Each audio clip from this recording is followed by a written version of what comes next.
Sussex Regiment. They came to Mumbles 1940-41. The Royal Sussex were a regular unit. They were made up, the bulk of the battalion were regular soldiers, time-serving men, and most of them had a General Service Medal, and they'd served in India or Palestine and places like that. And they came to Mumbles, and the difference between them and the gunners was the gunners were with khaki blanco, and these boys wore white. Their stripes were white, and they wore a Probus pea green blanco was on their equipment. I mean, it was a quite a distinctive colour, and they really were a good unit. And the colonel was a chap called Barker, Evelyn Barker, and he became a general, and he was knighted, Sir Evelyn Barker, and I think he became a big wheel. I think he was a governor of one of the out in the Bahamas or something. I'm not sure, but they were very, very good, and they were here for about 6 months, I think it was, a fining off. They were being trained, ready to go abroad, and Alec had put his name on the wall, the pub, and all groups of soldiers would adopt pubs, and they'd stay with them. And they'd get to know the locals there. They'd come and have a bath in your house. They would have meals with you, etc., etc.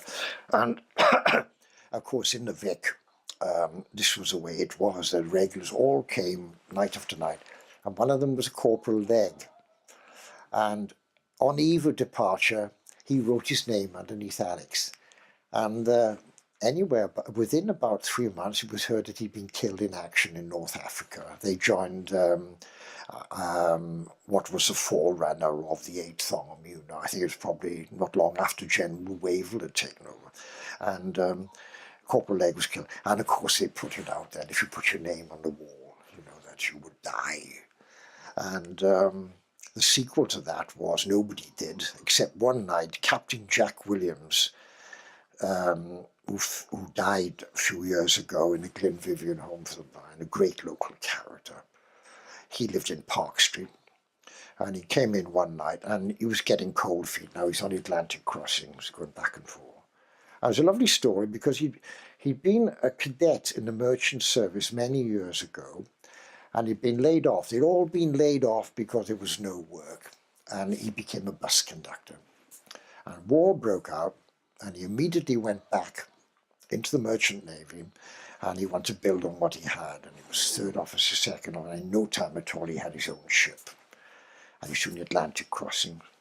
And on one trip home, he had this beautiful greatcoat on with his 4 rings, and I said, my God, that's all right. He said, as I had it made in Halifax, you know. And then he came home on another leave, and he said, the odds were now getting shorter all the time because the tonnage we were losing was incredible at that time. And he came in this last night, and I was there when he walked in, and he was out of his skull. He could hardly stand.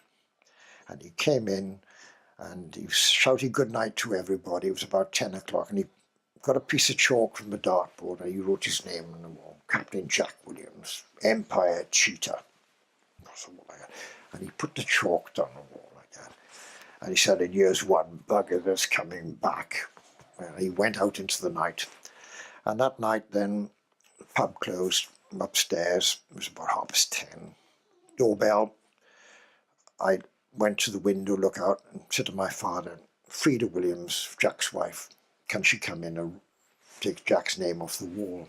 Yeah, go on down. She went down, and she went into the bar, and she had a little pail, and she washed the water, and she was crying. She said, why did he do this? Why did he do this? You know, and I said, oh, it's only a superstition, Frida, you know. And she went off, and Jack went back, and a fortnight later, we heard he'd been torpedoed, lost his ship, very heavy losses, and he was picked up.